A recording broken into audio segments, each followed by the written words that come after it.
All right, everybody. So here we are again. Today I plan on making a banana chocolate mead. Now, the way that I'm doing the banana is not the most conventional. I'm not adding actual bananas to it whatsoever. Because one, that's really messy, and bananas are just, whew, they disintegrate, and I don't want to have to deal with that. But if that ends up being what needs to be done in a future brew, I will find out. Today, the banana portion of the mead is coming from this Omega OYL 400 Bonanza yeast. It's supposed to bring off banana esters, banana flavored esters, so smell like banana and kind of taste like banana. So that's why I'm using this yeast to do that. And then later, to get the chocolate, I'll be adding some toasted cacao nibs with a little bit of coffee and a half a bean of a vanilla. Half of a vanilla bean. That's how it's said. All right, so since it's a mead, first thing is first, we gotta do some honey. And I have 3 kilos of honey here. No, I will not be using all of it because that's insane. 6 pounds of honey in 1 gallon is a lot. And yeah, no, that's just not good. It won't ferment because there's too much sugar for the yeast. So instead, we're going to be using 2 3/4 pounds of this honey. So I'm actually really excited because this Costco honey is from Canada, and as you can see, it is actually Canadian honey versus when I was in the US, the Costco brand of honey came from Argentina. So go local, guys, as much as you can. Support your local economy. All right, so 2 3/4 pounds of honey.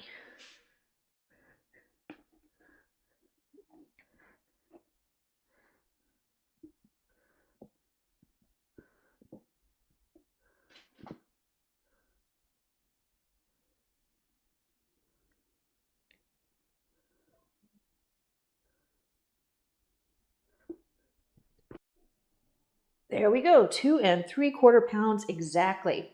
Crazy how that works out sometimes. All right, let's wipe that off. My hands are sanitized and they're about to get re-sanitized. Okay. A little bit darker, a little bit heavier in the flavor compared to its American counterpart. All right, sanitize. And so next, we start adding some water. Can't have mead without water. It's much more difficult that way.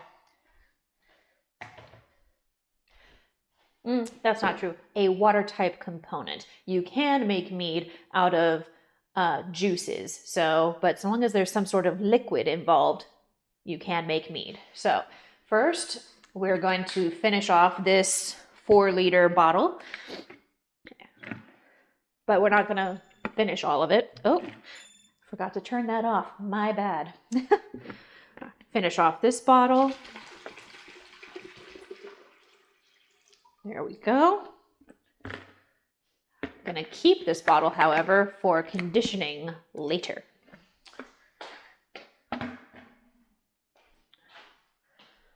Ooh.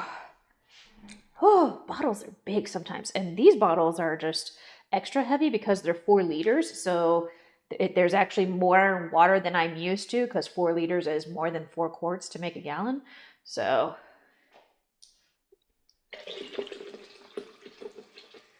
all right, we'll add that much water for now. We'll add more water later, but for now, we're going to use the spattle. It's a spoon, it's a paddle, it's a spattle. And just get that honey mixed up. And don't be gentle about it whatsoever. This is a great way to add oxygen to the brew because yeast do need oxygen. It's when alcohol is present that oxygen is bad. But at the beginning, oxygen is good. Yeast need it in order to procreate. Okay, so circles, waves, just be messy. get it all incorporated.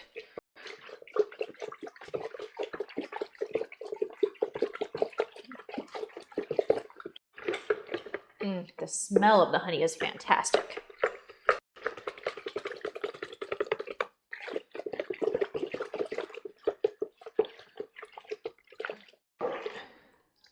Still got some honey here on the spattle if you can't tell.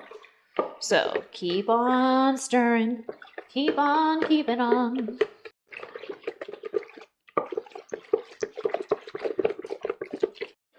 There we go.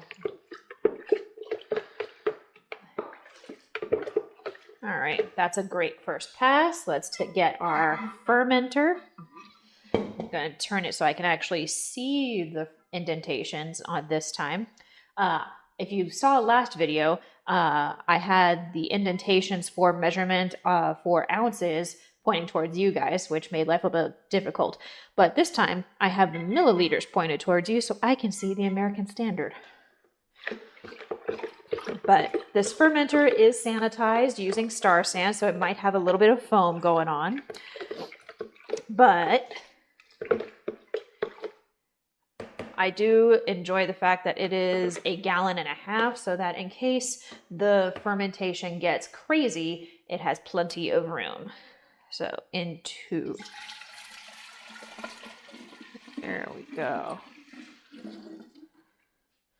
All right, looks like we still have a little bit of honey along the edges here, so a little bit of water.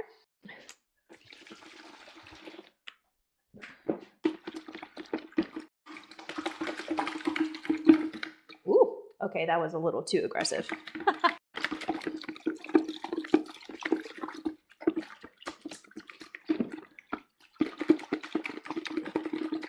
There we go.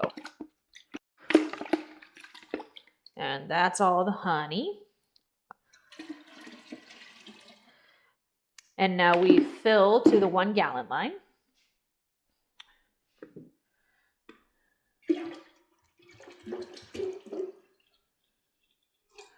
All right.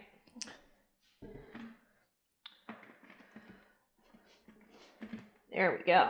So in the last video, I actually misspoke when I was talking about specific gravity. The gravity that the fireweed had was 1.099, which is actually a little bit higher than I was expecting. So it has a little bit more concentration of sugars. The number that I'm expecting for this is supposed to be about that because it's closer to that 3 pound mark.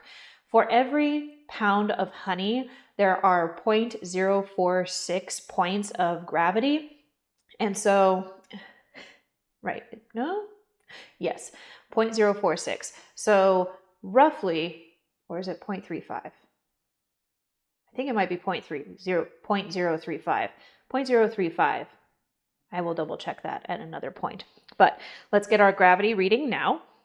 So I have my refractometer that measures the amount of sugars using light.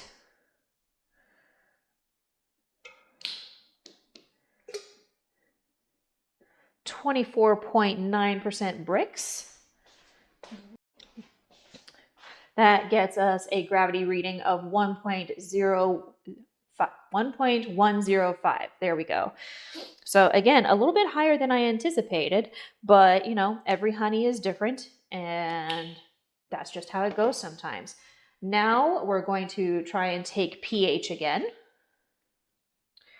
Again, getting pH is important so that we don't get problems with botulism. Botulism is bad. All right.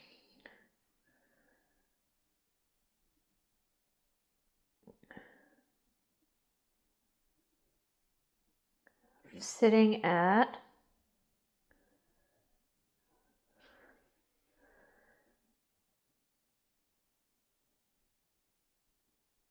okay, we're at 5, which is higher than I expected.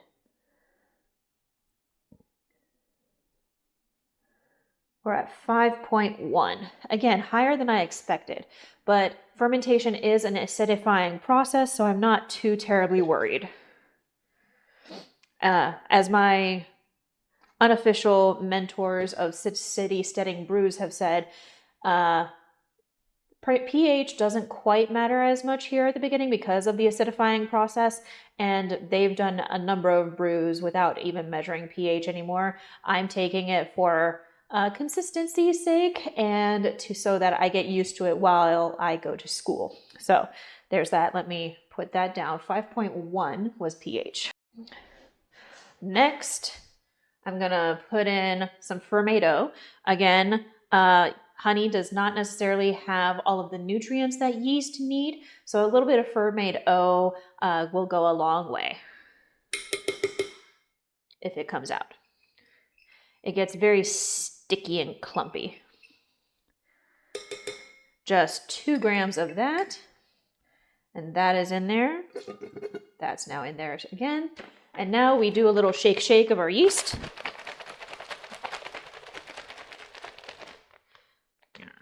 We'll see if this works, because this yeast has gone through some things. It's a little bit on the expired side, and it has gone through a little bit of travel with my move. So I'm not 100% sure if this will work, but if it doesn't, I have a backup plan. It won't be a banana chocolate mead. It'll just become a chocolate mead. But we're going to try and do some banana. And looking at the yeast, it has an alcohol tolerance of 10% ABV.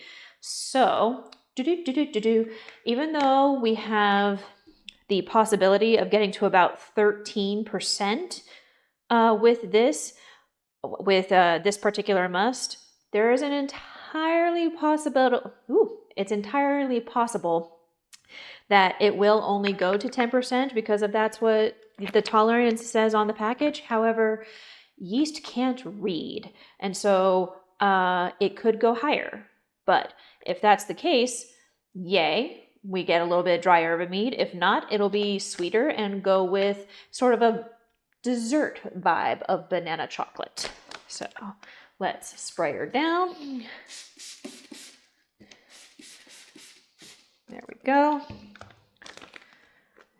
Tear it off. And in we go. So there's that. We'll throw that away. Again, we'll find out. We'll find out if it works. I'm going to say it'll probably take at least today, if not tomorrow, for me to find out if it works. Otherwise, in the next video, we'll see if I have changed yeasts. But for now, I'm going to put a lid on it with an airlock so that it doesn't explode and so that bugs don't get inside. And we'll see it in a couple of weeks. Excuse me. Lunch. We'll see it in a couple of weeks to get going on racking and infusion. And we'll see you next time.